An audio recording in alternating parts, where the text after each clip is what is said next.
Hello ભાઈ, જય દ્વારકાધીશ. આપણે વાગ્યા હે અટાણે 6 અને આપણે હે ને આજ મગ વાઢવા જવાનું હે. થોડાક રહી ગયા હતા તો આજે આપણે વાઢી લઈ.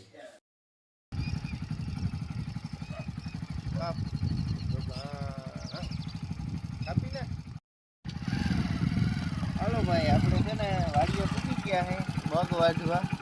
અને જો આપણા મગ એટલા હે ને એ વાઢવાના બાકી હતા, એટલે આપણે કાલે વાઢવા નતા આવ્યા. આજે આપણે મગ વાઢવાના હે. અને જો આમ હે ને આપણે દી ઉગી ગયો હે, દી ઉગે વાડીએ પૂકી ગયા હે.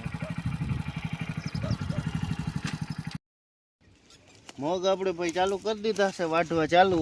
અને આપણે હવે આ વાઢવા માંડીએ એટલે આપણે આજે સાંજ થાય ને તો આજે આપણે મગનું કામ પૂરું થઈ જાય. વાટતા હતા ને વચ્ચે આપણે આ હરપ આપણે જો દેખાણો, જો આ કવડો હરપ છે પીરો હવર જેવો.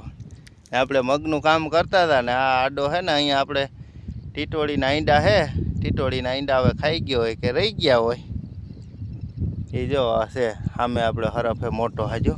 જો ભાઈ ગો જો કેવડો હાજો હે.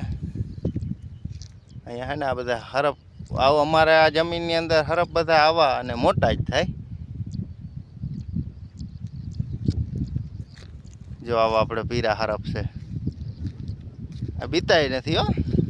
જો ભાઈ ગો હવે ઊભી હે ભાઈ. અને આપણે જો છે ને આ ઈંડા આપણે જો આગળ હરફ હતો પણ ઈંડા રહી ગયા. આપણે અહીંયા સામે આવ્યા ને એટલે અમારી વાડીમાં છે ને ભાઈ ઈંડા 2 ઠેકાણે હે. અહીંયા 3 ઈંડા હે અને એક ઘરની બાજુમાં હે, ત્યાં 4 ઈંડા હે. જો આપણે છે ને આજે મગ વઢાઈ ગયા હે અને બકરાવાળા આવી ગયા. ખળ કીધું એટલે આપણે આ ચારવાવાળા આવ્યા. નકર ભાઈ કોઈ વાડીમાં આવે નહીં. અને આપણે આજ મગ વઢાઈ ગયા અને હાલો હવે આપણે જઈ ઘરે.